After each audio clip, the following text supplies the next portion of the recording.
Informasi lebih lengkapnya saudara dari Gedung Parlemen sudah bersiap ada jurnalis Kompas TV di sana, Valentina Sitorus. Valen, rapat Komisi 2 dengan DPR, Komisi 2 DPR dengan KPU dan juga Bawaslu kan ini berlangsung panas. Kemudian juga anggota Komisi 2 dari fraksi PD Perjuangan Masinton Pasaribu menyampaikan kritiknya. Kemudian juga ada sejumlah hal yang dibahas terutama soal calon tunggal di Pilkada serentak. Kalau nanti ternyata kota kosong ini menang, apa saja yang kemudian sudah disiapkan oleh KPU, DPR dan juga Bawaslu soal ini?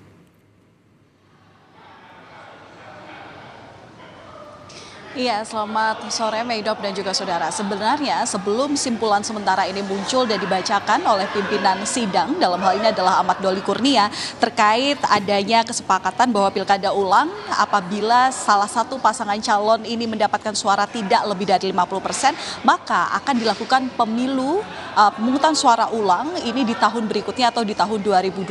Tapi sebelum kesepakatan ini muncul, sebelum kesimpulan sementara ini muncul, begitu ya, sebenarnya dari KPU sendiri yang diwakilkan oleh Komisioner Idam Holik ini memberikan dua opsi. Selain yang pertama adalah tadi yang saya sebutkan menganut dari pasal 54D Undang-Undang Nomor 10 Tahun 2016 yang akan dilakukan pemilihan ulang di tahun 2025 atau tahun depan setelah nanti pemilu dilakukan pada tanggal 27 November 2024. Ini juga ada opsi kedua, yakni merujuk kepada pasal 3 ayat 1 Undang-Undang 8 tahun 2015 yang menyebutkan bahwa pilkada ini dilaksanakan setidaknya tetap 5 tahun sekali secara serentak. Artinya untuk kepala daerah terpilih baru kemudian akan dipilih di tahun atau di 5 tahun berikutnya setelah nantinya ya lagi-lagi pemimpin daerah itu akan dipimpin oleh penjabat ataupun juga PJ dari pimpinan sementara. Nah, tapi yang menjadi latar belakang kalau opsi kedua ini kemudian tidak disetujui adalah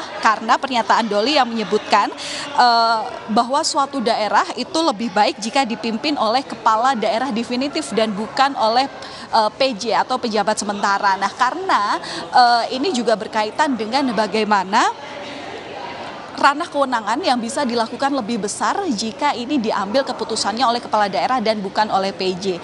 Nah, sementara itu terkait dengan kesimpulan sementara kemarin bahwa pilkada ini rencananya akan dilanjutkan di tahun berikutnya persis atau di tahun 2025 jika memang suara calon kepala daerah tidak lebih dari 50%, artinya hanya ada satu paslon yang kalah dengan kota kosong begitu ya. Ini kemudian akan dibahas lagi oleh KPU RI, Bawaslu, DKPP, perwakilan pemerintah dalam hal ini adalah Kemendagri serta Komisi 2 ini pada rapat dengar pendapat selanjutnya yang nantinya rencananya ini akan digelar pada 27 September 2024. Nah, RDP yang akan digelar pada 27 September ini nantinya juga akan membahas mengenai PKPU yang mengatur tentang penyelenggaraan pilkada dengan satu pasangan calon yang mana tadi saya sebutkan apabila memang suaranya tidak lebih dari 50% dan bisa dikatakan ini pemenangnya adalah kota kosong.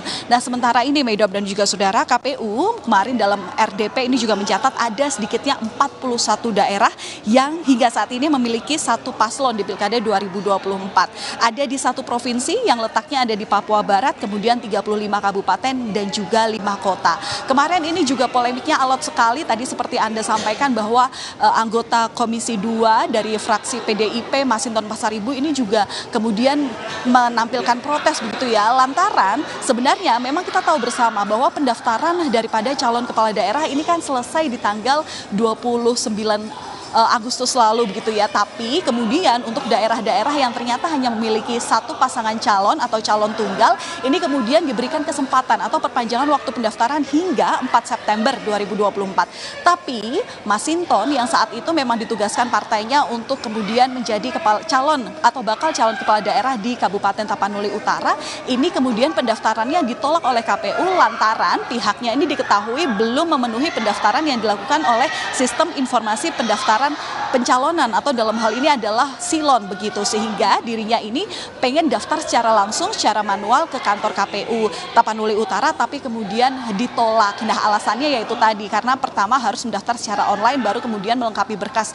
secara manual. Nah, ini kemudian yang menjadi protes, kenapa hal ini kok tidak bisa diterima oleh KPU daerah secara dinamis begitu ya, padahal pendaftaran yang saat itu dilakukan perpanjangan hingga 4 September itu sebenarnya sudah sesuai peraturan perundang-undangan tentang pendaftaran pilkada. Nah ini kemudian yang nanti juga akan berlanjut dibahas melalui PKPU yang nantinya akan dibahas ulang tanggal 27 September 2024. Seperti apa proses ataupun juga keputusan daripada ihwal peraturan KPU ini, ya otomatis nanti kita akan menunggu di situ karena keputusan finalnya daripada daerah-daerah yang hanya memiliki calon tunggal ini kemudian keputusannya seperti apa apabila suaranya nanti ternyata tidak memenuhi 50% akan dibahas pada tanggal 27 September itu. Maidop. Oke, baik, terima kasih jurnalis Kompas TV Valentina Sitorus dari Gedung DPR MPR Senayan, Jakarta.